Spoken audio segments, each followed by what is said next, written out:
跟住我轉。得啦 ，OK。一齊舉起佢。This is the banner that we created for the first anti-racism demonstration that we conducted on February 29, 2020. It was even before March, before the lockdown, before we knew how serious it was. My name is Julie Tang, and I am a retired judge of the San Francisco Superior Court. When China locked down on January 22nd, I was starting to get worried, because I knew that there might be repercussions here in America for Chinese Americans. Also, the Chinatown community was suffering a sudden drop in business, 70% reduction. The tourists were shunning Chinatown.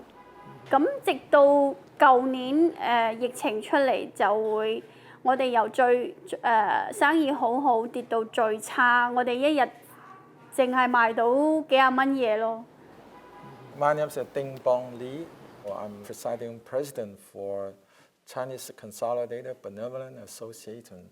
He was of the same mind as me, and we both felt very strongly something had to be done. More than 15, just around here, we have a discussion about how to plan for the rally.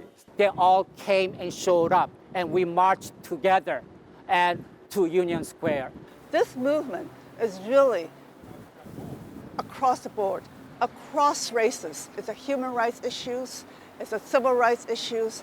This is the first large demonstration called by the Chinese American community to target the issue of racism during the pandemic. This is the first. Fight the virus and not the people. This actually comes from a lot of the children who are being bullied in school. Kids will come up and say, "You're the virus." 一起換商. We unite together to support our businesses. 反歧視, oppose racism. 支持全球抗疫, support the global effort to fight the virus. 加油, unite and fight. The three themes are, we want business to come back to Chinatown. We don't want to lose our San Francisco Chinatown. We wanted to be a part of this global effort to fight the virus, to combat the pandemic. And just as importantly, when fighting the virus, don't fight us. Every day when we open up the newspapers, there's always one or two or three incidents of hate crime beatings. And this one in this Chinese newspaper, that's today's. The first article is about a young Asian man with a baby in tow, and he got pushed down and beat up. And in the basketball court, now a young man was pushed down by these guys and beat up, and he's now suffering a coma. And in here, the third one is two Asian women was actually cut up with a weapon in San Francisco yesterday on Stockton Street, right outside. So this is, we are traumatized every day when we read these articles, every day. And looking at this, I said, is it going to be my turn next? I have lived in this country. I don't know another time where I feel that my life is so much endangered and the community around me is endangered. So it is a moment in time that we have to reckon with. And what we go through will be suffered by another community at some point. We already know this, how the Muslims suffered after 9/11, the Mexicans over immigration issues, and the Chinese going back to 1882.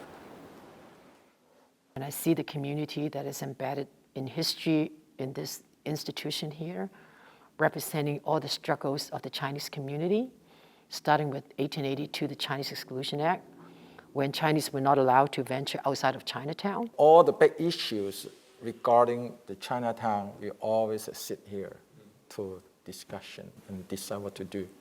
We have about more than 8,000 lawsuits against the federal government, local governments, all for the unfairness and injustice. All these struggles were experienced by people who built this organization from the ground and carried it and kept it for 175 years. We're Americans, we're here to stay. We're not going anywhere. No one will tell us to go back to China, or this is not your country, or you don't belong. We are here to stay. Stop Asian hate.